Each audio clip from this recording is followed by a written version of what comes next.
Dans cette vidéo, on va essayer de voir le lutin. Alors tout d'abord, le lutin c'est quoi? C'est le personnage de Scratch. Par défaut, on trouve un petit chat dans la scène. Alors c'est le personnage qui va exécuter, ou bien l'objet qui va exécuter les scripts ou bien les programmes qu'on va lui préparer. Alors, dans la partie des lutins, on a 4 méthodes pour insérer un lutin. La première méthode c'est de choisir dans la bibliothèque. La deuxième c'est dessiner un lutin. La troisième c'est l'importer. Et la quatrième l'enregistrer depuis la webcam. Alors ce sont les mêmes options, presque comme les arrière-plans, les options des arrière-plans qu'on a déjà vu dans la vidéo précédente. Alors on va commencer par la première méthode en cliquant sur le petit personnage.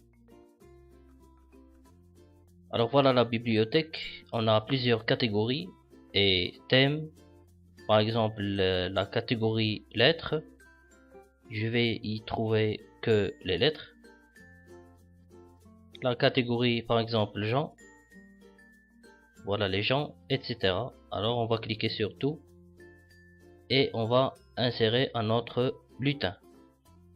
Par exemple, on va choisir la catégorie, par exemple si vous voulez, donc c'est pas grave. Alors je vais choisir donc 2 et je clique sur OK. Alors voilà le deuxième lutin à côté du chat. La deuxième méthode c'est qu'on peut dessiner, disons par exemple un personnage avec je sais pas, donc au hasard on peut mettre etc. Donc un personnage, un lutin déjà à la main. Pour supprimer un lutin, c'est très simple, on va cliquer bouton droit et supprimer. Ou bien on peut utiliser ici les options, ou bien l'option ciseaux, et je clique sur le lutin. Voilà, la troisième méthode c'est l'importer à partir de votre ordinateur.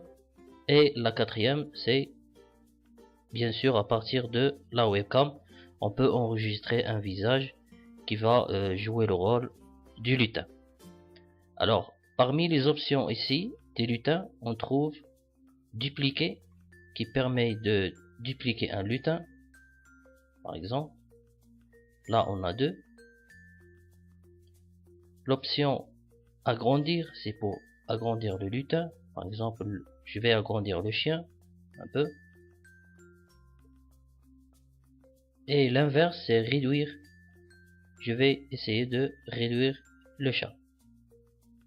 Et l'option ciseaux, comme je viens de dire, c'est pour supprimer un lutin.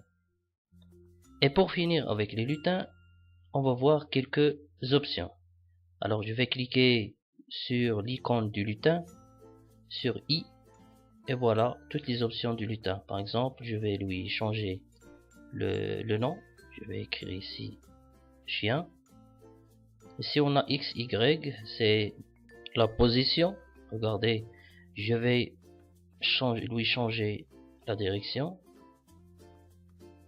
Si on veut par exemple changer la direction du lutin. Alors là, on peut essayer de changer le style de rotation. Par exemple là c'est circulaire. Je vais cliquer sur double flèche.